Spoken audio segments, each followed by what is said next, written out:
How's it going, everybody? My name's Chris Tendo, and welcome back to episode 4 of Let's Play The Legend of Zelda Breath of the Wild. Last time, we continued to adventure throughout the plateau. We made our way to our second shrine. Right over there, had an encounter with a friendly, in quote marks, robot friend, and discovered that we can adventure further into the snowy areas with this warm doublet that the old man has if we offer him up a meaty, spicy seafood fry. I think that's what it was called.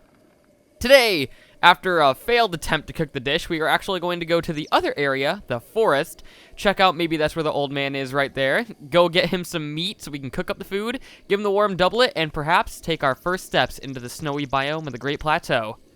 Wow, that was a mouthful! Okay, let's just, without any further ado, show you right where I was. Right here is where the church, the temple, not the church, I gotta stop saying that, is for a good reference point. The old man was right over here when we first met him. That's the entrance to the cave.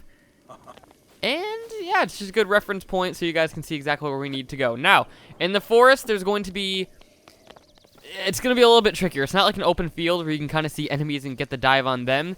There are going to be enemies kind of hiding around trees, so be careful, because there's a chance they might try to gang up on you, dive bomb you, do all that stuff. But this is also a great place to get some more food for cooking. Hylian shrooms and apples are plentiful here. Almost like it was a forest. Right here. This is the kind of the main thing I should have done last episode, but I kind of wanted to end it. This is a wild boar. This is going to be what we're going to be getting our meat from. I hate to say it, but we have to kill you so we can get the warm doublet. We are the hero of time. This is what we were meant to do. I did switch to the bow because you do want to keep your better weapons for enemies, and for hunting and just keeping on your travels, you want to keep the lower tier weapons. I mean, 4 damage and 5 damage, that's really not bad, but I just prefer to have the bow out on me. And go for a headshot. Oh, no, come on. This is just like hunting in real life. Okay. Well, you know what? Let's use our new runes that we just got. Throw a bomb. Completely whiff. And come on, boar. Come on. I am not letting this thing get away. Blow up the rune. I am... Oh, wait. Did I just let it get... Did I just let it get away? Where did it go? It literally took a left into this open area and disappeared. Well, looks like I thought the episode was going to end pretty quickly, but now we got to hunt down another wild boar. Alright, let's switch to the magnesis room because up ahead, I do believe, in this pond right here... Nope, I'm mistaken. But we do have an enemy camp and some new items. Hyrule herbs, these are great things for cooking. I believe they boost up your hearts immensely when you cook them in dishes, at least for right now, given the low heart count that we have. I really don't want to get into a skirmish with these guys because I just want to get the wild boar. But I don't think I'm going to have a choice, because this guy, unless I can snipe him with a headshot. No! Wow, I am really, I'm off my game. So yeah, if you can manage to shoot in the head, especially when they aren't looking, they will hop in the air. That's when you did a critical headshot. Those are going to be very good for, you can almost play this game in different classes. There's like a sneaking set that we can get pretty soon in the game, actually, and I think I'm going to be taking advantage of that a lot more, because the less fighting that you can do in this game, the better. Okay, tell you what, I'm going to speed up the footage until I find a wild boar. The forest area, looking at the map, is sort of small. I will show off, if there's any secrets I find, I will stop the footage and show you guys what I'm going to do. But for right now, I just want to find that boar so we can continue on with the adventure. So, speed up, commence!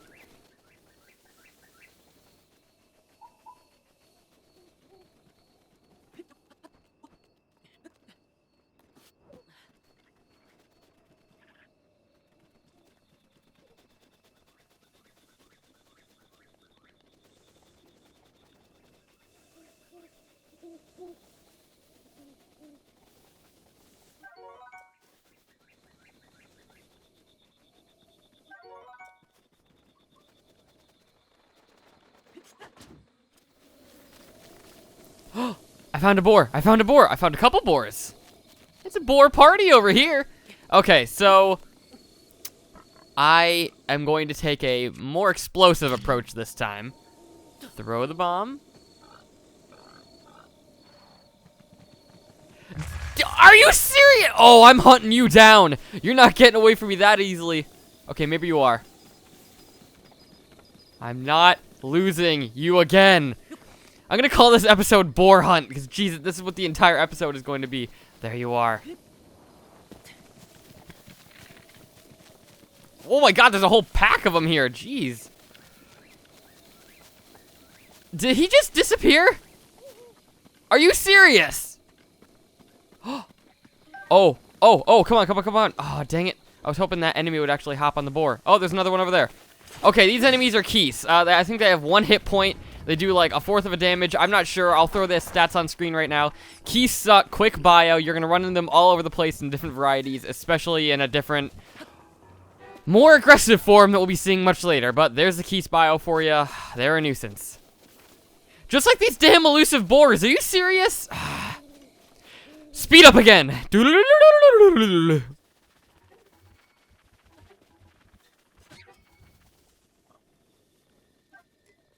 Okay, found a boar. I'm done. Just straight up arrow. No!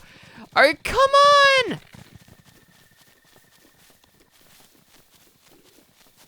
No. Don't run away. I just want to be your friends and eat you. Arrow. Yes, there we go. Oh my god. And we got 2 raw meat from him. Okay. And we actually got lucky because the old man is right over here. Holy crap. Oh my goodness. That was a lot longer than I needed it to be. Okay, so some things happened. These sunset fireflies, these are going to come in handy later for a certain side quest we're going to be doing. I did find 2 new items during one of my speed ups prior, I should mention right now. The silent princess and the silent, no. Hold on, what is it? Yes, the silent shroom and the blue nightshade, that's what it was.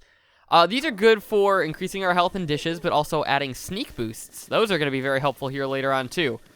But right now, we don't need to worry about that. All we're going to worry about is getting this old man some food.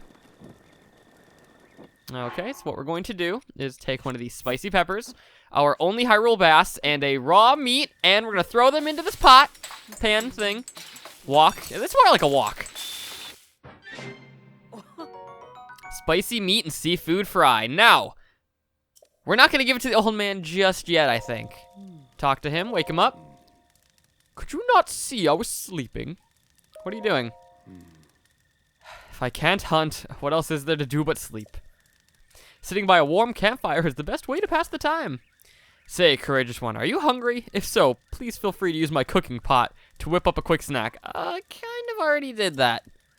If you need to start a fire, just light your torch in the campfire over there. I cooked something. Wait, is that? Looks just like my signature perfect dish, spicy meat and seafood fry. But how did you... Well, I suppose that's not important. Can I trouble you to share the recipe? Ah, of course, Hyrule Bass. How could I have forgotten? Well done. Now, please allow me to reward your culinary efforts with this warm doublet. Oh, you can actually get it here. I thought we had to go back to the cabin at night where we first found the recipe. Huh, I guess that cuts some backtacking out of the way. Well, bada bing, bada boom, we got our new armor set. The warm doublet. I can really not even classify it as armor because it only has 1 defense, but special ability, cold resist. Let's actually read this. A warm pullover typically worn by mountain folk. Its sturdy fabric and thick gloves are great at retaining body heat. That's exactly what we need it for. What we need it for. Okay, so now that we have all that done, there is one more thing I wanted to do this episode before we go take on the cold region. And if you ask me, I'm incredibly stupid for wanting to try this, but you know what? It couldn't hurt. I will see you guys at the certain area I want to get to in the forest. After I find this Korok seed. How you doing, buddy? Yeah! Bye-bye. And toss the rock. Okay, now I'll see you guys in the certain spot in the forest I want to get to. Bye!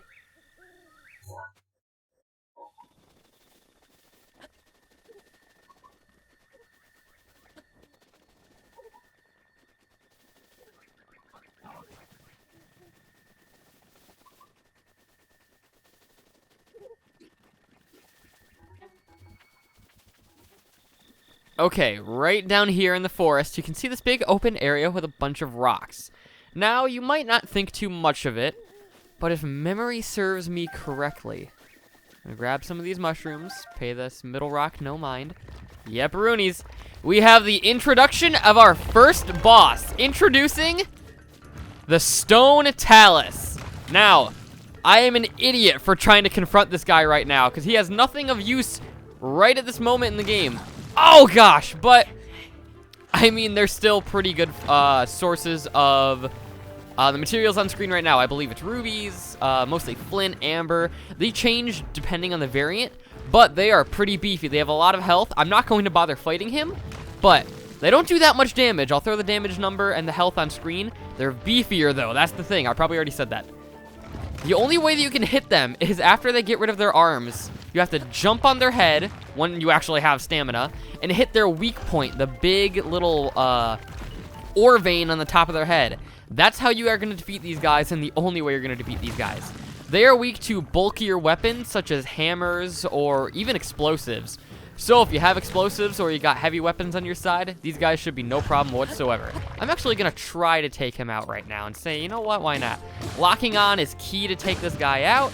He will shake you off after a certain amount of hits, though, so be very careful about that. Okay, we got one part down. I'm going to throw this bomb and see if I can actually hit him. Yes, I can. And fall over. That's right. Let me get back on your head. I might actually beat this guy. Holy crap. Spears are actually not that bad weapons either, although they are not the most durable. If you hold down the attack button, your stamina will drain, but you can do a flurry power attack. I find it only useful on spears and heavy weapons because they actually get a lot of hits out. Swords, you just kind of do a weird spin attack, and I've never found those as useful. But the stone talus is halfway dead. I'm actually going to be hopefully lucky enough to kill him and get a bunch of cool items from him. I would say keep your distance, change directions when they throw their arms. That's their only attack for the stone variety. We'll be getting into more varieties later on. But you do that little dodge and weave maneuver. They have nothing to do but fall over and let you get on their head. Lock on, hold the charge button again, and let a flurry rush go. Okay. Halfway down. Oh, okay, I fell. Be careful, because when they fall on you, they will do a hefty chunk of damage. And they'll swipe at you, too, when they got both arms. Come on, throw an arm. Woo! Okay, we're doing good. I'm actually going to switch to this bomb right here. Whoop, okay, he's gaining an arm back early. And I totally whiffed that. Okay. These guys are kind of hard with the with the low stamina wheel, because then you really have to, you can't even bother running up on them, because you'll just drain all your stamina and you can't climb them anymore. I believe if you jump on them a little early, though, you do have a chance to climb up them. Yes, you do! Okay. As long as he doesn't knock me off, I can lock on and hold, and come on. Boom, boom. Oh, my spear broke. All right, switching to the sword, and I fell off. Perfect opportunity for us to use our new bomb. Get some... Oh, there's another thing I totally forgot to mention. So, if you use the bomb, you can, if you get lucky enough, hit their arms and blow them off entirely. It's a little easy trick that you can use if you want to try to speed the fight up a little bit. Okay, that's gone. I'm onto the club now. I'm onto the Boko Club. You can, just like most ore veins in the game, as you're fighting, you will be breaking off more and more little crystals. As you can see, there's an opal right down there that we knocked off, and he's not completely dead just yet. No! Oh, okay. If I can just manage to get to him quick enough, I don't think I'm going to. Let's see if we can sneak around and get the opal. Nope, we can actually jump on right now. Come on. Now, a little thing I should mention. If you do, while you're climbing something, if you press the jump button while you're climbing, you will do a little dash. And if you have... I think, yeah, if the stamina's in the red, you will let loose all the stamina that you have and do an almost like double jump, or double boost rather, to try to get a little extra distance, but that is going to be your last ditch effort. Just like that, we defeated the stone talus. I did not think that was actually going to happen this episode. Holy crap. Wow, this is a pretty eventful episode. I showed off the first boss. I hope you guys like the boss bios, by the way. We got the warm doublet. We actually had a bit of a travesty with the boars. And I say, before I end off this episode, we check out the snowy area one last time. I'll see you guys at the temple. Okay, I am back at the temple, right over by the entrance to the snowy area, right over by the cooking station, right over by this pot lid. I suggest taking all the things that you've found over your journey in the Great Plateau, such as mushrooms or apples. Cook up as many things as you can. Press Y to sort so we can see exactly what we have. So I recommend just cooking things in groups of 3, maybe a little bit more, maybe a little less, depending on what you need. But you can just get a bunch of mushroom skewers by cooking 3 mushrooms of any type together. I had a couple Endora shrooms. Cooking 3 of those will give us what looks like 4/5 of a stamina wheel back, along with eating that will give us 3 heart containers. So I did that twice. Ba-boom, ba-boom. This is the spicy fruit and mushroom mix. I added mushrooms, 3 of them, with 2 spicy peppers, so I got 6 minutes and 30 seconds of cold resist along with 5 hearts. A little overkill, but couldn't hurt. Putting spicy spicy peppers along with things such as fish or mushrooms will also give us cold resist. We have the worm doublet though, so we don't need it. I'm doing this mostly for later in the game. Also, we still have the seared steak that we got from the bokoblins. You can still make elixirs in this game, like in previous Zelda games. What you're going to do is you're not going to take food. You're going to mix monster parts, such as bokoblin fangs or bokoblin horns, not ancient screws or any ancient parts. You're going to mix those with bugs or, in this case, frogs. I will show this off. So a bokoblin horn mixed with a hop-footed frog. Throw those in here. Dun, dun, dun, dun, dun, dun. That will give you an elixir. Now, you can't mix monster parts with food or bugs with food. It'll make something that you really don't want. I'll show that off right now. Okay, so I put a bokoblin fang in with a Hyrule herb. He will get a dubious food. I don't know what's going on in that image right there, but let's just say I don't want to be the one to uncensor it. But with all that being done, it's looking like it's time to end the video. I've done a lot this episode, and I don't want to overload you guys by heading into a whole new area after fighting a boss, after getting a new armor piece, and after getting really mad at not being able to catch boars. But thank you all so much for watching. I hope you enjoyed the video. Please like, comment, and subscribe if you did. Share the video most importantly. And as always, bye everybody. Woo! See you guys next time.